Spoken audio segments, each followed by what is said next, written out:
Hello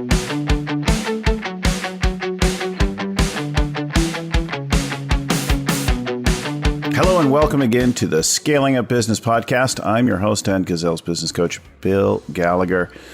We've got a great story today about really how you can talk to your ideal customers for free. And we're really talking about how to get and leverage your voice, principally through podcasting. And I have with us today a great guest, Tom Schwab, who's the founder of Interview Valet, and he knows all about building online businesses. He used to live near me in Alameda when he was a nuclear engineer in the Navy, but now he's in Kalamazoo, where he's got a couple of grandkids and he's growing up his thing. He's originally from Chicago. He's got a breadth of background experience. But, you know, many folks have asked us about our podcast. How do we get into it? How do you do it? What does it provide? And as we build and now have thousands of listeners all over the world, it's a powerful, powerful tool, not just for us, but for all of our guests. So I'm really excited to welcome to the show, Tom Schwab. Bill, I am thrilled to be here. The only way it could be any better is if we were both there in the Bay Area. Well, every now and then we get a guest in studio, and that's kind of nice because we can share a beer over the podcast or something like that. But for the most part, we're talking to people all over. I've had guests from our first show is Bob Bloom, the expert Inside Advantage, and we did that. And he was in Lake Como, Italy, which is a gorgeous, gorgeous place. So we've had people from all over the world, and we continue to have some amazing folks, other coaches, entrepreneurs of note, and with interesting stories to tell, as well as authors and gurus in the space of scaling up a business. So really glad to have you here. Thrilled to be here. And I think it really just proves the tools that we have today. There's a lot of problems in the world, but if you look at it, there is no better time to be scaling up your business. The things that we have at our hands for free, a lot of them, the biggest companies probably didn't have 20 years ago. And so with that, we'll talk a little bit about that today and how you can leverage those to scale up your business. Well, before we get into the heat of it, and let's talk about how you got here. Tell us your story and how you arrived in this business. And because there's so much I think we can learn from the evolution of one's business and the formulation of the ideas, if we could just go back to the beginning and apply those things early on. But so much of it is not only about self-discovery, but about understanding how others in the world see and relate to us. So tell us your story. Very much so. And I always say, I'm 50 years old. My story only makes sense in the rearview mirror. If I would have looked at it when I was 17 years old to leaving Chicagoland area, I never would have believed it. You see, I was a Midwestern kid, grew up. I had never been farther west than the Mississippi River, and I'd never been farther east than Michigan. So my world was really small. Had the great opportunity to go to the U.S. Naval Academy, see the world, serve aboard a U.S. A naval aircraft carrier, the USS Abraham Lincoln, that at the time was based out of Alameda there. And so life was great. The world was big. I got to experience a lot of things. And in the mid-'90s, there were cutbacks in the Navy, and I had done all the fun things that I wanted to do. And I looked at it and said, okay, this is the time for my next chapter in life. And so from there, I went from there to corporate America and worked for a major medical device company. I always joke that I came to Kalamazoo on a snowy February day, and I said, I'll take the job here, but I'm not going to die here. Well, 20 some years later, I'm still here, and it's become home. But my fear was always that my world was going to get small again, right? It had been so big. But now, so progressed through that. I went through corporate America, engineering operations, sales, marketing, had my own distributorship in the state of Michigan. And then with that, started my own company and did the entrepreneurial endeavor. Built that company up using inbound marketing, which is basically, using the internet to connect with people, to get known, to engage. Built that company up and sold it. And one of the things that struck me is that, no matter where you are right now, I don't care if you're in, the Bay Area, if you're in Kalamazoo, if you're in Lake Como, as long as you've got the internet, you can connect with partners, customers, all the rest of that. And so really from that, I always have thought as an engineer, right? That's how I started my training. I always think about things as systems, how you can do that, how you can make them scalable, how you can make them more efficient. And really, that's what we've gotten into now with inbound marketing in particular, using content of podcast interviews to really, drive the online sales and marketing engine. It's really interesting. There is always an evolution of our thing. I'm on my way to Hawaii this weekend to work with a couple of our clients there. And for me, I need to be on the road. But the idea of Michigan, that is a hard thing. But I guess every place is the place that you love, right? And the thing is that we're at a point in our life now where 1 week out of the month, we try working in a different city. So from that standpoint, our business is digital. I don't have to be in the office all the time to get the work done. Right.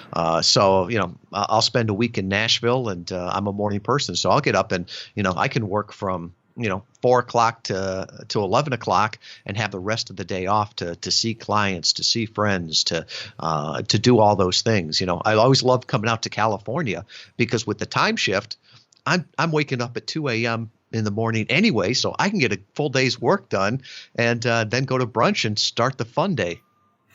Well, so I mention it because we're talking from California to Kalamazoo, but we have guests on from around the world, and our listeners are also worldwide, and both the internet and the world of podcasting let us reach that kind of a global audience at any time of day or night. People listen on their terms when they want to. They tune in as they're running on the treadmill or across a trail. They tune in while driving to and from or on the train, and they fill their idle hours with productive learning and thinking and like that kind of thing. So I think it's a powerful tool for folks, no matter where they are, right?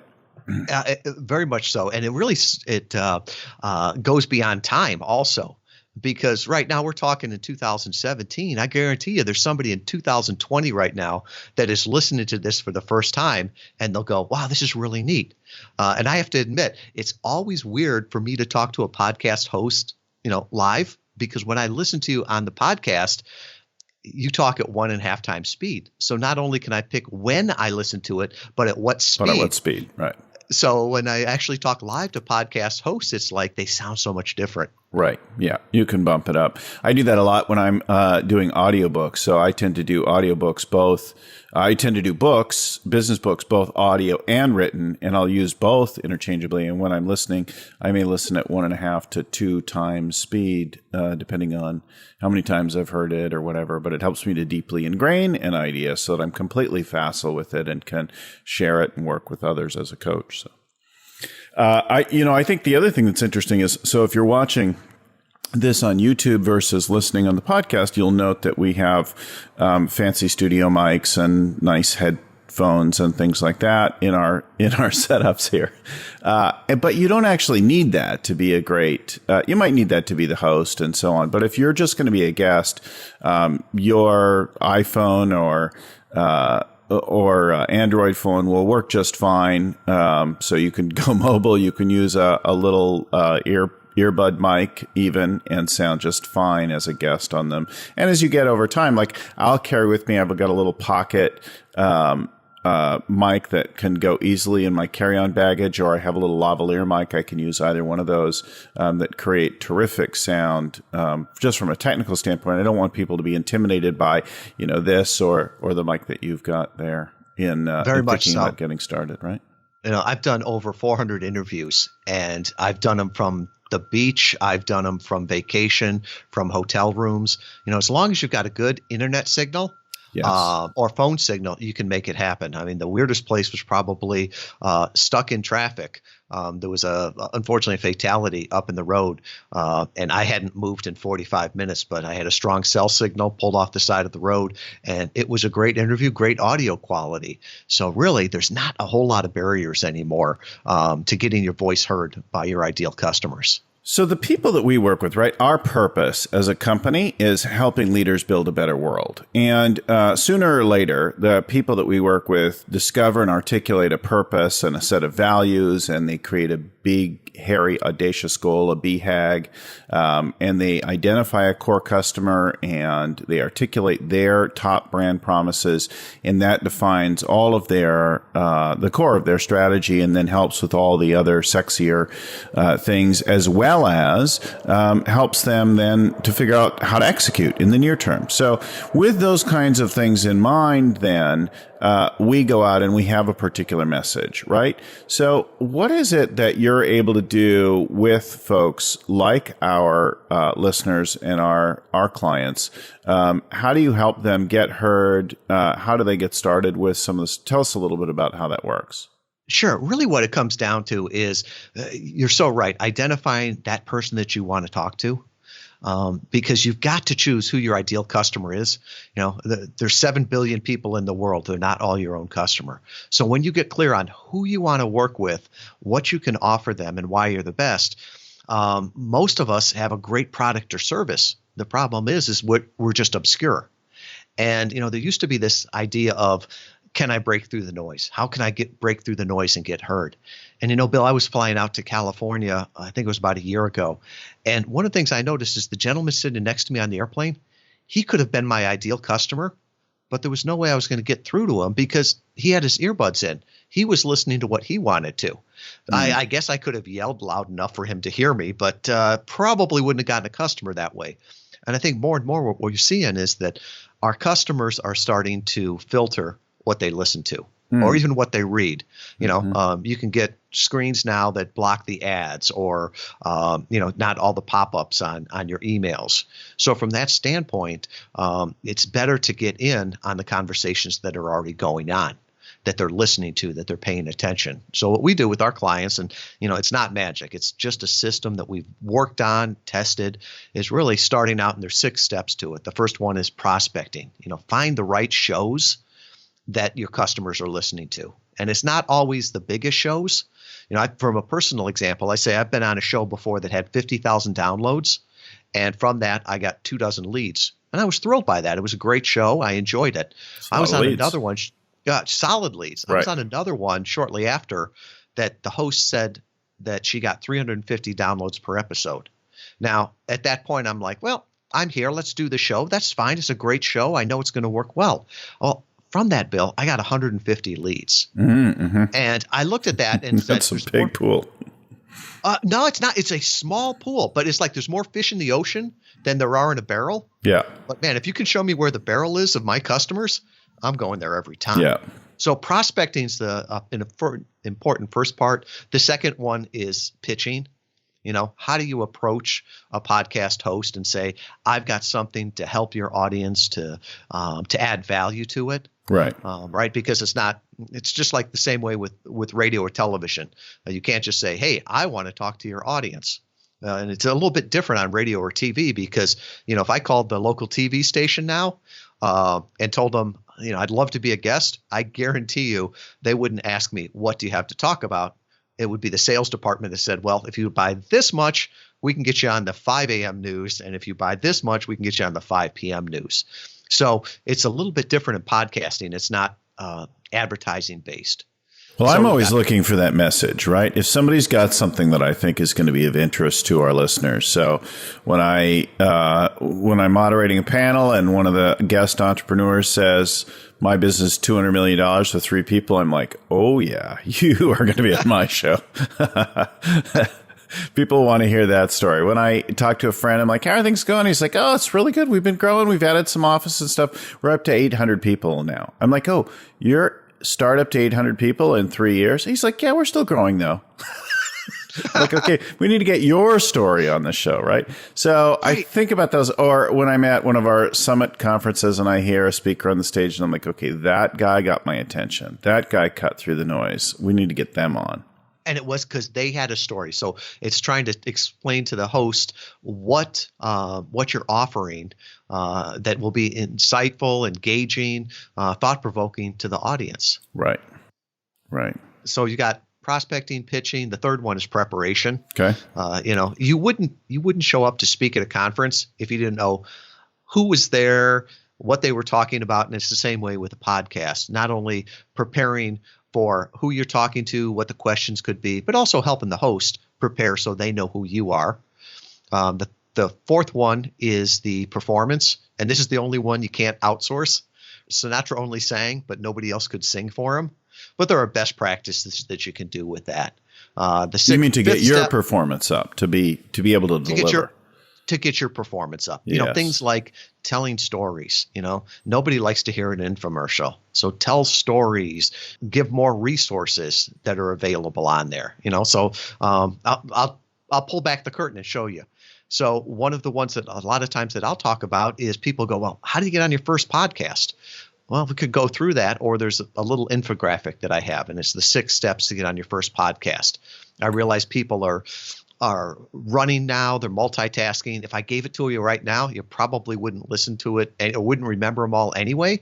So it's just easier to say, hey, if you want, the 6 secrets to getting booked on your first podcast, I've got a free download with that. Then just say, you can find that free download at interviewvalet.com/scaling up, right? And everything that Bill and I talk about will be there. Now this is step number 6 and showing you behind the curtain.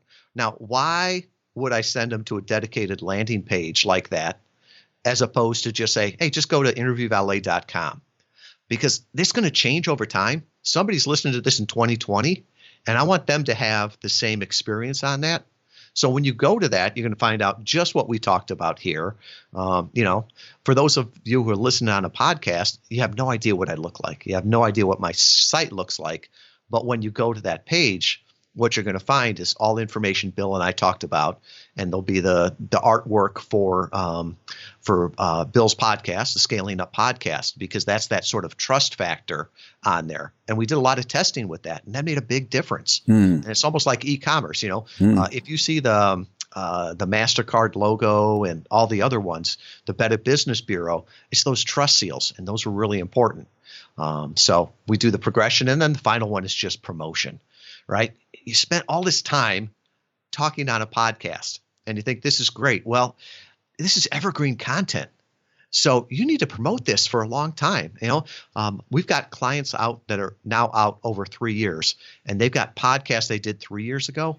But they're still. Yeah. Right. So from that standpoint, it's really just a system, right? So the interview is the content, but everything else is the system to put in there so you can just scale up, keep, wash, rinse, and repeat so that you can turn listeners into visitors into leads. When we do a pre-show interview, we're listening for and looking for a few things. The first thing is the big idea. Like, what's the core big idea that we're promoting? In this case, it's developing a dialogue, getting your message out to an ideal customer with a podcast, right? That's the big idea of this show. And then there's some kind of a hook, right? So the surprising thing, and the hook could be part of the story. It could be the shift or the moment of transformation. It could be a fact or something that's surprising, like 200 million and 3 employees. Something that's jarring, that's attention getting, that we will use to open the show. And then we look to help them organize about 3 main takeaway points, right? That we want to underscore with it. And then that story that opens it. It's the origin story, or it's the evolution of the idea, or it's a case study or something like that tells the story. So if we open with the hook that's probably occurs somewhere late in the story, then we can go back and we can step back to the beginning and start to move through how did they get there and so on. People are listening for the fulfillment of the realization of the big idea or the big shift that occurs for people, right? Very much so.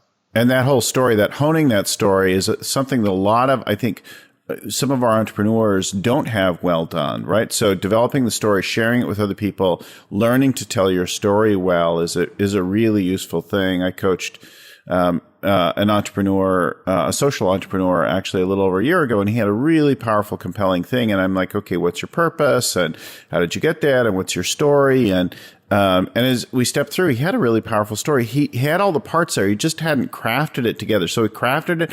Then I coached him a couple times in delivering it. And then I'm like, okay, go tell that story to like 12 people in the next 3 days. And then by the time you get to that pitch meeting on Monday in New York, it'll be it'll be powerful, and you'll find the heart of it. You'll find your place in it that makes all the difference in being really compelling. It's not that complicated to break it down. So figure out what the transformation or the hook or the big thing is, and then step back through the beginning, work it through, practice it a few times till it's pretty compelling, right?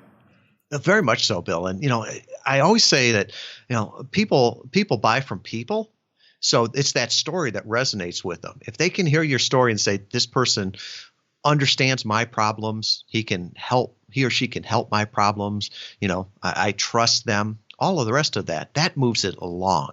Yeah. And we've seen that, that if you're just selling a widget, a commodity, well, then it may be price. But if you're really selling a service, a relationship, people want to know who they're working with, and you've got to figure out a way to do that. Is it one-on-one meetings? Is it speaking at live events? Is it phone calls, or is it podcasts or podcast interviews?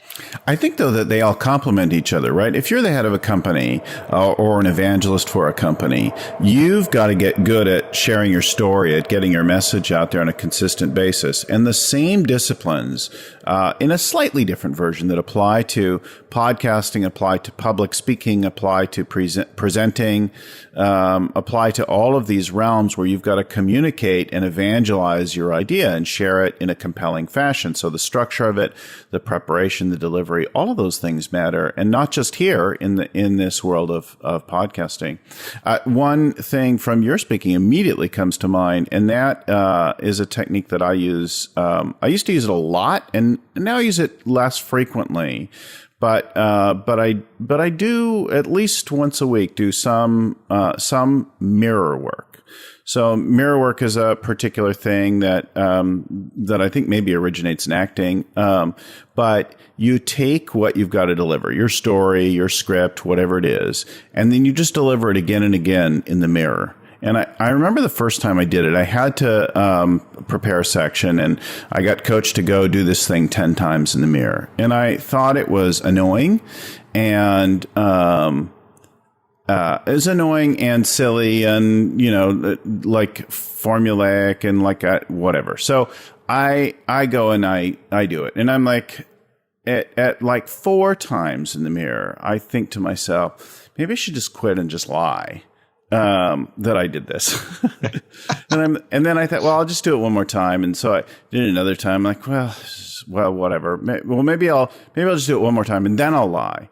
And about the 6th or 7th time, I was completely moved, overcome with emotion at presence, right? Not so much in the actual story, but about the human being on the other side of the mirror. The person that I am that desperately wants to contribute to people, to make a difference, to be heard, to be liked, to like just in the presence of my own humanity, humbly taking some coaching and doing something at about the 7th instance of this. I was just struck. Now, people that know me now know that I cry pretty easily. That I have pretty good emotional range. But it's a really powerful tool. And then I went through and decided, well, maybe I'll go ahead and do 3 more times. And by the end of it, I wasn't, a silly bundle of emotion, but I was powerful and clear and connected. And if you can deliver what you have, your message to yourself, and you can be with the other person on the other side of the mirror, right? If there's nothing in yourself that you're not at peace with and all that, it makes you an extraordinarily powerful speaker. No, you're right. No matter how you do that, it's your emotion that has to come through. You have to connect with people that way. And we've had some people where I'll, ask them, would you, drive across town to speak to 10 prospects? And they're like, sure. Well, would you get, drive across the state to speak with 100? And they're like, sure. I'm like, would you get on a plane to speak to 1,000? And there's some people that like at 100 go, no, I don't speak in front of crowds. Yes. They're not comfortable with that. Yes. And they haven't gotten to that point. And yes. One of the great things is that even if you're an introvert and don't want to get up there and speak in front of a crowd, you can still leverage technology. Yes. You can talk one-on-one, right? Yes. We're having a discussion here. It's not intimidating. Yes. But you can leverage that then and use that to reach so many more people. And then you could even repurpose that, right? So you've got this video now that you could put on different places. You could take the transcript from it. But all the communication aspects, like you said, apply to however you're communicating with people. So here's the cool thing, I think, in what you're saying. So the top criteria that we have for working with anyone is a real hunger to grow. Now, that can come from just your drive or the desire to prove somebody wrong in your past, a parent or a teacher or something like that. Or it can come from a vision for something that makes a better world, right? So you have a vision for a different kind of a future. It could be a better mousetrap. It could be a solution to energy and ecological problems. It could be something that improves the quality of life or saves life, whatever. But you've got a desire to grow. And that doesn't always mean that you're that front of the room, big crowd kind of voice. But this podcast kind of world, radio, the technology lets you connect with people without having yet to confront the crowds, which for many people is a terrifying thing. And if you spend some time with it changes, but this gives you a great way to hone your message and develop your voice for the thing that you're most passionate about. And I'm pretty sure that most of the people listening to our show have some passion around something.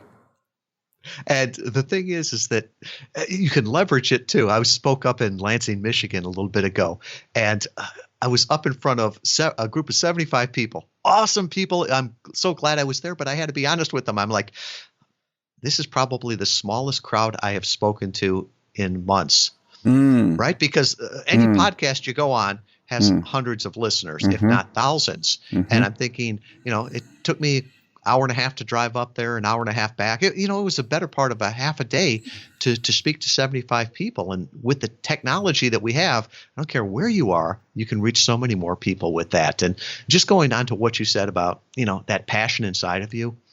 One of the things that really strikes me is that, it was a phrase that came from Derek Sivers, who was the founder of CD Baby, the precursor to iTunes. He said, "What's ordinary to you is amazing to others." So what you know and how you help customers and clients, that's amazing to other people. And you may look at that and say, well, everybody knows this. No, everybody doesn't know it. And nowadays, it is so easy to share that with people. And I think we all have sort of an obligation to take what we've learned and help other people with that. That's what our businesses are about, right? We're trying to help somebody. And if we help enough people, all our goals are met too. So from that standpoint, there's really no excuse anymore not to share what you know. Even if you're an introvert, if you're in Kalamazoo, Michigan, wherever, you can help people and you can impact people's lives. That's beautiful. So I think it's going to be a message of great interest to our listeners and viewers. And I just want to turn people on to your service now. There are lots of ways you could get yourself on and start to be a guest on other podcasts. But one great way is Interview Valet, who will help you find the right podcast for your message and get you ready to go. So that's your company, right? And we'll put a link to that right in the thing. Anything people need to know about that? If you want to find out more information about it, just go to interviewvalet.com/scaling up. We got that checklist of the 6 things to get on your first podcast. There's a little training video there at 30 minutes that explains more about podcast interview marketing. I even wrote a book called Podcast Guest Profits that explains the system we use because, I'll be honest, it's not magic. It's just a system that we've used, we've tested, we've optimized. And originally we started out by teaching people the system. And we had people said, I don't want to learn the system. I want to be the guest and you guys take care of the rest. Somebody said Sinatra only sang. He said, I want to be the guest.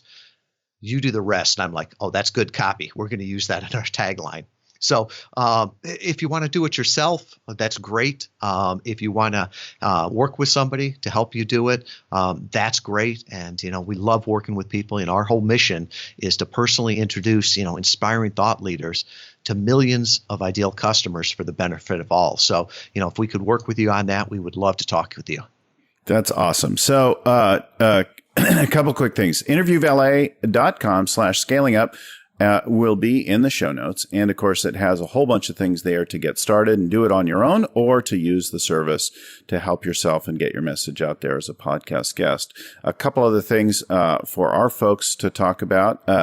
If you are listening to this right away, so if you we have scaling up workshops all the time where we teach the fundamentals of scaling up and help you get started, starting to fill out your strategy, learn some better execution habits, improve your cash flow and your cash production right there in the meeting, and start to dial in your people. So we work through the decisions around people, strategy, execution, and cash in a one-day intensive workshop.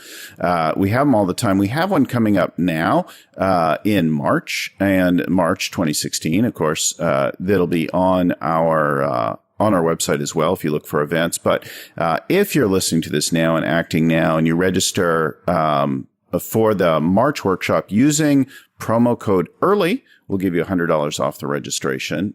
So there's limited seats and limited time available. I think that's good till February 27th, 2017.